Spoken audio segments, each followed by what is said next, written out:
In 2014, a janitor died and left behind 8 million. That same year, a Harvard-educated Merrill Lynch executive lost everything. Ronald James Reed swept floors, he fixed cars at a gas station. He bought a $12,000 house and lived there his whole life. Richard Foskin had an MBA from Harvard. He owned an 80,000 square foot mansion, costing $90,000 a month to maintain. 2008 hit. Foskin lost everything. He left over 6 million to charity. The book reveals something profound. Your personal experiences with money make up maybe 0.801% of what's happened in the world, but maybe 80% of how you think the world works. Research shows people's investment decisions are anchored to experiences from their own generation, especially early in their adult life. Grew up when inflation was high, you invest less in bonds. Grew up when stocks were strong, you invest more in stocks. Not because you're smarter, because of the dumb luck of when and where you were born. Once you understand this, you can stop judging yourself harshly and stop blindly copying others. Here are 5 lessons you can apply immediately. Luck and risk are siblings. Bill Gates went to Lakeside School, one of the only high schools in the world, with a computer in the 1968. The math: start with 303 million high school people worldwide, end with 300 at Lakeside, 1 in a million. Gates said, if there had been no Lakeside, there would have been no Microsoft. But Gates had a best friend named Kent Evans. They were going to conquer the world together. Kent died in a mountaineering accident before graduating. Also 1 in a million odds. The lesson: luck and risk are both the reality, that every outcome in life is guided by forces other than individual effort. How to apply: stay humble in success. Luck played a role. Be compassionate in failure. Risk is inevitable. Warren Buffett 84.5 billion. 84.2 billion came after age 50. His secret isn't just skill, it's time. Lesson 2. Know when you have enough. Rajat Gupta, orphaned in India, became CEO of McKinsey, worth 100 million.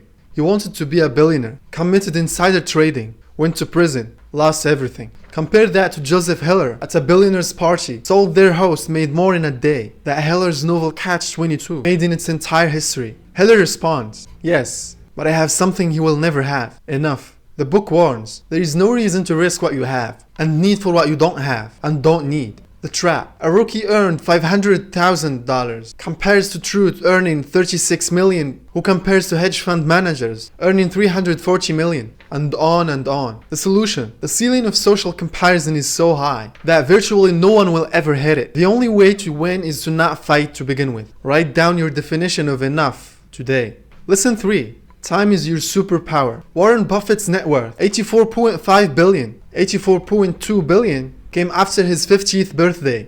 Thought experiment. What if Buffett started at 30 instead of 10, and retired at 60 instead of 90, and still earned 22% of annual returns? He'd be worth 11.9 million. 99.9% less. Jim Simmons returned 66% annually since 1988. 3 times Buffett's returns, but started at age 50. Net worth? 21 billion. 75% less than Buffett.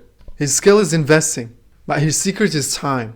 How to apply? Start now, even small. Never interrupt compounding unnecessarily. Good investing isn't about the highest returns. It's about earning pretty good returns you can stick with for the longest time. Lesson 4.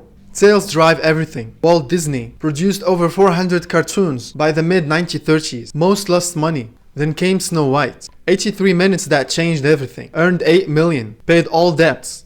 Built new studio. In business terms, the 83 minutes of Snow White were all that mattered. Venture capital data. 65% of 21,000 investments lost money. Only 0.5% earned 50 double or more. That's where majority of returns came from. Same for public stocks. 40% of Russell 3000 stocks lost at least 70% and never recovered. Came just from 7% of companies. Peter Lynch: if you're terrific in this business, you're right 6 times out of 10. How to apply? Most investments won't work. Judge your portfolio as a whole. Stay in the game long enough for winners to compensate for losers. Lesson 5. Control over time is the highest dividend. Research shows having a strong sense of control in one's life is a more dependable predictor of well-being than any objective conditions of life. More than salary, more than house size, more than job prestige. The author interned at an investment bank. Great pay, but if you don't come to work on Saturday, don't bother coming back on Sunday. He lasted 1 month.